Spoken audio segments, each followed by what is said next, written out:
Number 60 کے اندر ارشاد فرمایا کہ انما الصدقات للفقراء والمساکین، ہمارا جو زکوٰۃ کا مال ہے فقراء اور مساکین کے لیے ہے۔ فقراء اور مساکین کسے کہتے ہیں؟ مسکین کی تعریف ہمیں اللہ کے نبی صلی اللہ علیہ وسلم کے فرمان سے مل جاتی ہے۔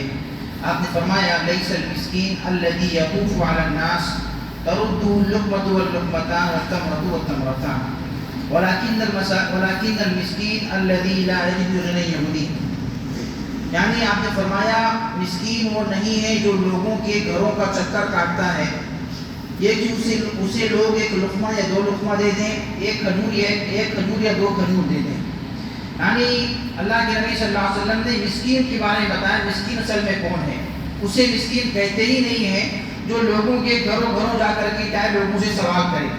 اور لوگ اسے 1 روپیہ 2 روپیہ یا کچھ اس کو دے کر کے اس کو آگے بڑھاتے ہیں، اسے مسکین نہیں کہا جاتا ہے۔ آپ نے فرمایا کہ دراصل مسکین وہ ہے کہ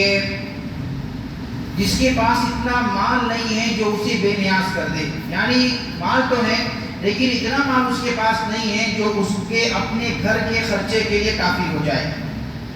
تو لہٰذا جو بھی کچھ اس کو اللہ رب العالمین نے اس کو دیا ہوا ہے اس سے اس کے گھر کے اخراجات پورے نہیں ہوتے ہیں۔ اخراجات کئی طرح سے ہوتے ہیں، صرف یہی نہیں کہ انسان کھانا پینا کھا لے خرچہ پورا ہو گیا، اس کے ساتھ ساتھ انسان کے دوا علاج کا خرچہ ہوتا ہے، بچوں کی فیس کا خرچہ ہوتا ہے، دنیا بھر کے اخراجات ہمارے گھر کے اندر ہوتے ہیں۔ تو وہ اخراجات انسان کے پاس مال تو ضرور ہے لیکن اس کی اخراجات پورے کیا ہے نہیں ہو پاتے ہیں، لیکن اس کے باوجود بھی یہ مسکین آدمی جو ہے کسی سے مانگتا نہیں ہے، کسی سے کیا ہے سوال نہیں کرتا ہے، اور وہ انسان ایسا رہتا ہے، اس کی حالت ایسی رہتی ہے کہ لوگ اس کو دیکھتے ہیں تو کیا محسوس کرتے ہیں کہ تو بڑے پیسہ والا آدمی ہے۔ یعنی اس کی جو حالت ہوتی ہے اچھا کپڑا پہنتا ہے، اچھے انداز میں رہتا ہے، فقیر بن کر کے نہیں رہتا ہے، اس کے لوگوں سے سوال نہیں کرتا ہے، اتنے اچھے انداز میں رہتا ہے کہ لوگوں کو دیکھ کر لگتا ہی نہیں کہ انسان کیا ہے ضرورت مند ہے، اس کے پاس پیسوں کی کمی ہے، اس کی ضرورتیں پوری نہیں ہو رہی ہیں، لوگوں کو معلوم ہی نہیں پڑتا ہے۔ تو اللہ کے نبی نے فرمایا یہ مسکین ہے جو لوگوں سے سوال نہیں کرتا، اس کی غیرت جو ہے اس کو کسی کے سامنے ہاتھ پھیلانے کو اس کو ہوتا نہیں ہے، اس کو مانگنے سے اس کو شرم آتی ہے، اسی مسکین کہا جاتا ہے۔ آپ نے آگے فرمایا کہ فقیر کون ہے؟ فقیر کے بارے میں آپ نے فرمایا فقیر وہ ہے کہ اور زیادہ غریب ہوتا ہے، لوگوں کے پاس جا کر کے سوال کرتا ہے، لوگوں کے پاس جا کر کے کیا ہے مانگتا ہے، پوچھتا ہے۔ ابن عباس کہتے ہیں کہ فقیر وہ ہے، ابن عباس کہتے ہیں کہ مسکین وہ فقیر ہے جو اپنے اخراجات کو پورا نہ کر سکتا ہو، یعنی مسکین اسے کہتے ہیں جو اپنے خرچے کو پورا نہ کر سکتا ہو، اور فقیر اس سے زیادہ جو ہے ضرورت مند ہوتا ہے۔ جمہور کہتے ہیں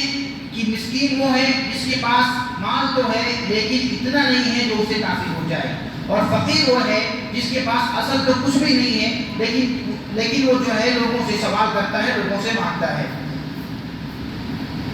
تو معلوم یہ ہوا اللہ رب العالمین نے ہمارا جو زکوٰۃ کا مال ہے مسکین اور فقراء کو دینے کے لیے کہا، یہ 2 آدمی ہو گئے جن کے اوپر ہمارا جو ہے زکوٰۃ کا مال خرچ ہو سکتا ہے۔ تیسرا وہ آدمی اللہ رب العالمین نے کہا انما الصدقات للفقراء والمساکین والعاملین علیہا، تیسرا وہ آدمی جو زکوٰۃ کے اوپر کام کرتے ہیں، زکوٰۃ کا مال وصول کرنا، اس کے بارے میں لکھنا، نوٹ کرنا، کہاں پر آیا، کتنا خرچ ہوا، ان تمام چیزوں کے بارے میں نوٹ کرنا، کیونکہ یہ انسان اپنے دوسرے سارے کام کو چھوڑ کر کے خالی زکوٰۃ کے اوپر کام کرتا ہے،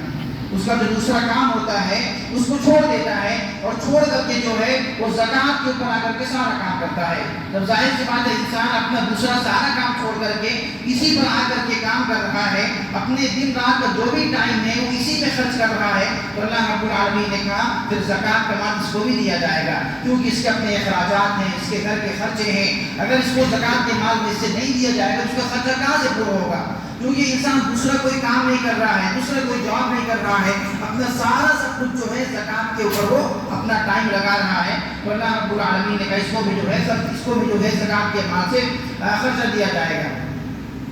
اس سلسلے میں ایک صحابی ہیں حضرت صحابی فرماتے ہیں تو ایک مرتبہ حضرت عمر کے پاس آئے، ان کے زمانے خلافت میں جب وہ عمر کے پاس آئے تو حضرت عمر نے ان سے سوال کیا، حضرت صحابی سے سوال کیا، صحابی کی حالت کیا تھی کہ ان کو جب لوگ جو ہے کیا کہتے ہیں ان کی تنخواہ دیتے تھے، جب ان کو لوگ ان کا پیسہ دیا کرتے تھے، وہ پیسہ لینے سے انکار کرتے تھے۔ جب عمر کے پاس آئے، عمر نے پوچھا کہ مجھے بتایا گیا ہے کہ جب آپ جو کام کرتے ہیں، اللہ رب العالمین نے آپ کے ذمے جو کام دیا ہوا ہے، ان کا کام کیا تھا؟ لوگوں کی دیکھ بھال کرنا، لوگوں کے بارے میں جو کچھ ہے اس کی رپورٹ جو ہے عمر تک پہنچانا۔ جب ان کو اس کام کی تنخواہ دی آتی تو وہ لینے سے انکار کر دیا کرتے تھے۔ عمر نے کہا مجھے یہ بتایا گیا ہے کہ تم کو تنخواہ دی آتی تو اس کو لینے سے انکار کرتے ہو۔ تو انہوں نے کہا کہ آپ نے جو سنا وہ صحیح سنا ہے، اس سے میرا مقصد کیا ہے؟ اس سے میرا مقصد یہ ہے کہ اللہ رب العالمین نے مجھے مال دیا ہے، میرے پاس گھوڑا ہے، میرے پاس غلام ہے، میں ایک خوشحال انسان ہوں، میرے پاس ساری چیزیں ہیں، اور میں یہ چاہتا ہوں کہ میری جو بھی تنخواہ ہے وہ کمزور مسلمانوں پر صدقہ کر دی جائے۔ تو عمر نے کیا کہا کہ ایسا نہ کرو، بلکہ جو مال تم کو بغیر مانگے مل جائے اسے تم لے لیا کرو۔ میں بھی ایسے ہی کیا کرتا تھا اللہ کے نبی صلی اللہ علیہ وسلم کے زمانے میں۔ عمر کہتے ہیں اللہ کے نبی کے زمانے میں بھی ایسے ہی کیا کرتا تھا۔ جب نبی علیہ السلام مجھے کوئی چیز دیتے تھے تو میں کہتا تھا کہ یا رسول اللہ میرے اس حصے کو کیا کہتے ہیں کہ مسکین صحابہ کے اوپر خرچ کر دیا جائے۔ تو اللہ کے نبی نے کیا فرمایا؟ جو مال تمہیں بغیر مانگے مل جائے تمہارے حصے کا، اس کو تم لے لو، پہلے اس کو تم اپنا اختیار حاصل کرو، اپنا کنٹرول حاصل کرو، تمہیں ملنے کے بعد پھر تم اس کو جہاں چاہے خرچہ کرو۔ پہلے کیا ہے؟ جو تمہارا حق ہے اس کو تم لے لو، اس کو لینے کے بعد اگر تمہیں ضرورت نہ ہو اسے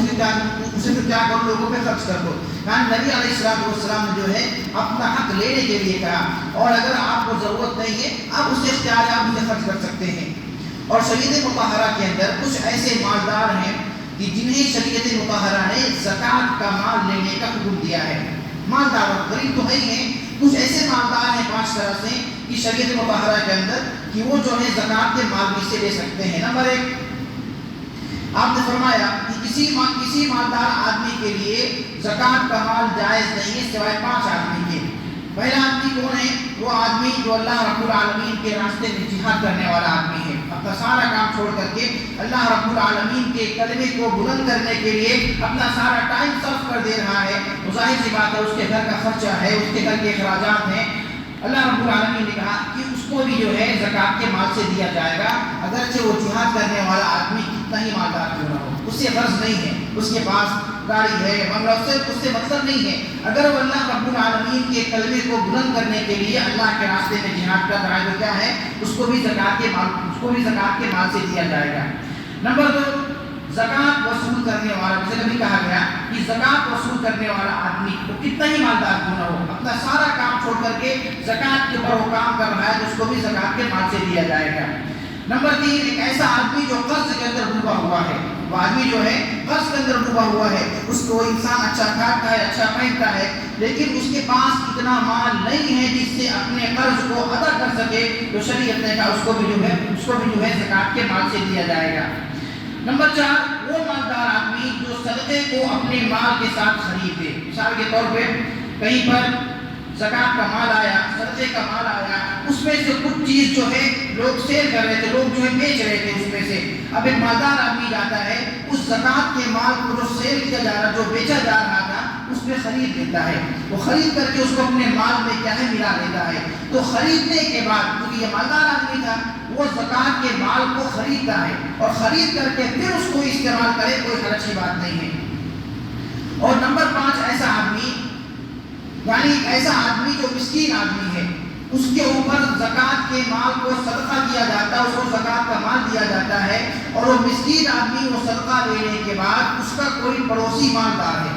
اب یہ مسکین کیا کرتا ہے؟ اپنی خوشی سے اس میں سے کچھ حصہ اپنے مالدار پڑوسی کو دیتا ہے، تو اس صورت میں اس مالدار پڑوسی کو لینا کوئی حرج کی بات نہیں، وہ بھی کیا ہے لے سکتا ہے۔ تو اس طریقے سے یہ 5 آدمی ہیں جن کو شریعت مطہرہ نے جن کے لیے زکوٰۃ کے مال کو لینے سے جو ہے جائز قرار دیا ہوا ہے۔ اس کے علاوہ اور بھی آدمی ہیں، انشاءاللہ وقت کے کلاس میں حصہ ہوں گے۔ اللہ رب العالمین سے دعا ہے رب العالمین ہم تمام کو مزید توفیق عطا فرمائے، آمین ثم آمین، ونحن دعوانا الحمدللہ رب العالمین۔